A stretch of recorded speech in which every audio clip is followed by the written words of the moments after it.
এই ভিডিও টিউটোরিয়ালে আমি আপনাদেরকে দেখাবো কিভাবে একটি জিমেল অ্যাকাউন্ট ক্রিয়েট করা যায়। ভিডিও টিউটোরিয়ালটি তৈরি করতে আমি গুগল ক্রোম ইন্টারনেট ব্রাউজার ব্যবহার করেছি। আসসালামু আলাইকুম, আমি শরীফুজ্জামান। আশা করছি টিউটোরিয়ালটি দেখার জন্য আমার সাথেই থাকবেন। প্রথমেই আপনাকে আপনার ইন্টারনেট ব্রাউজারটি রান করতে হবে। অ্যাড্রেস বারে gmail.com লিখে এন্টার চাপুন।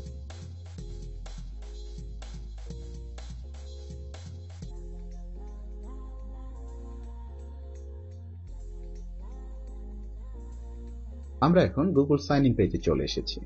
যেহেতু এখনো জিমেল অ্যাকাউন্ট ক্রিয়েট করা হয়নি, সেহেতু আমরা এখন সাইন ইন করতে পারছি না। জিমেল অ্যাকাউন্টটি ক্রিয়েট করার জন্য আপনাকে ক্রিয়েট অ্যান অ্যাকাউন্টে ক্লিক করতে হবে।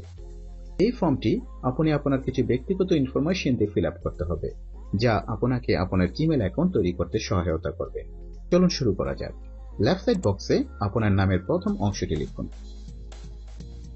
এবং রাইট সাইড বক্সে আপনার নামের শেষের অংশটি লিখুন। এই বক্সে আপনার জিমেল অ্যাকাউন্টের ইউজার নেমটি লিখুন। আপনাকে ইউজার নেমটি @gmail.com এর আগে লিখতে হবে। এই ইউজার নেমটি হবে একটি ইউনিক জিমেল অ্যাড্রেস। আপনি যদি এমন একটি ইউজার নেম লিখেন যা ইতিমধ্যে কোনো ব্যক্তি নিয়ে নিয়েছে, তাহলে গুগল তা চেক করে একটি রেড মার্ক অ্যালার্ট মেসেজ দিবে এবং আপনাকে জানাবে কোনো ব্যক্তি ইতিমধ্যে এই ইউজার নেমটি নিয়ে নিয়েছে। ধরুন, যদি আমি লিখি শরীফুজ্জামান 1978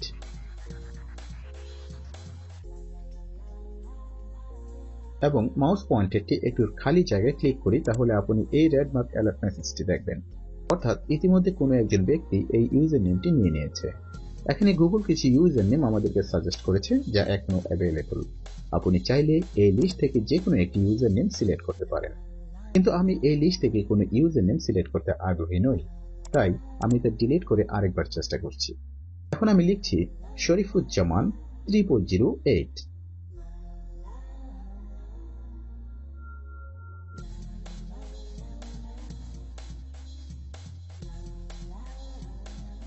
এবং আবার মাউস পয়েন্টারটি একটি খালি জায়গায় ক্লিক করছি।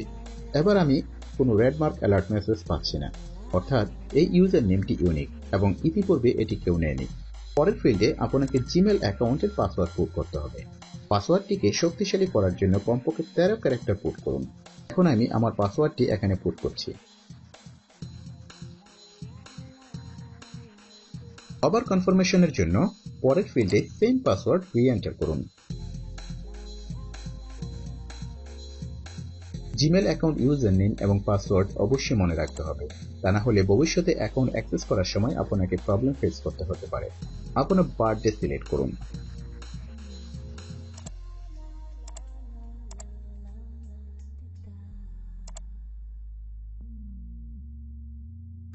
আপনার জেন্ডার সিলেক্ট করুন। এখন পরের ফিল্ডে আসুন।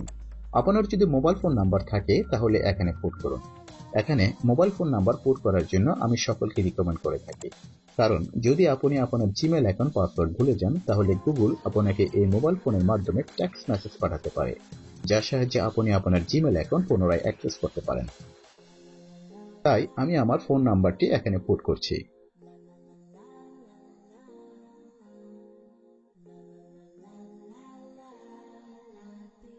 চলুন পরের ফিল্ডে যাওয়া যাক। গুগল এই ফিল্ডে একটি অল্টারনেটিভ ইমেল অ্যাড্রেস পুট করার জন্য রিকোয়েস্ট করেছে। এই মুহূর্তে আমার কোনো অল্টারনেটিভ ইমেল অ্যাড্রেস নেই, তাই এই ফিল্ডটি আমি খালি রাখছি। এখন উপরের ইমেজে আপনি যে টেক্সট দেখতে পাচ্ছেন তা এখানে টাইপ করুন। একে বলা হয় ক্যাপচা কোড। মাঝে মধ্যে আমরা এই ক্যাপচা কোড পরিষ্কার দেখতে পাই না, সেক্ষেত্রে আপনি এই রাউন্ড এরো আইকনে ক্লিক করে পরিবর্তন করে নিতে পারেন। এখন আমি উপরের ক্যাপচা কোডটি এখানে টাইপ করছি। আপনার লোকেশন সিলেক্ট করুন। এখানে আমি আমার লোকেশন বাংলাদেশ রাখব, কিন্তু আপনি চাইলে এই এরো আইকনে ক্লিক করে লোকেশন চেঞ্জ করে নিতে পারেন। এখন আপনাকে গুগলের terms of service and privacy policy agree করতে হবে, তাই এই চেক বক্সে ক্লিক করুন। নেক্সট স্টেপে ক্লিক করুন। আপনার নতুন জিমেল অ্যাকাউন্ট শরীফুজ্জামান 3008 তৈরি হয়ে গিয়েছে।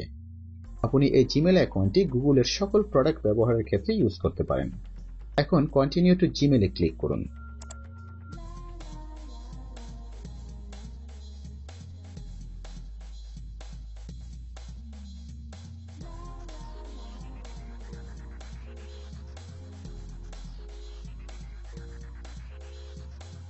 নেক্সটে ক্লিক করুন, আবারও নেক্সট, নেক্সট এবং নেক্সটে ক্লিক করুন। এখন আপনার জিমেল অ্যাকাউন্টটি ব্যবহার করার জন্য প্রস্তুত। এখন গো টু জিমেলে হিট করুন। আশা করছি এই টিউটোরিয়ালটি আপনার জিমেল অ্যাকাউন্ট তৈরি করতে সাহায্য করবে। আপনি যদি এই টিউটোরিয়ালটি উপভোগ করে থাকেন তাহলে লাইক বাটনে হিট করার জন্য আপনাকে অনুরোধ করছি এবং প্রতি সপ্তাহে নতুন নতুন ভিডিও দেখার জন্য সাবস্ক্রাইবে ক্লিক করুন।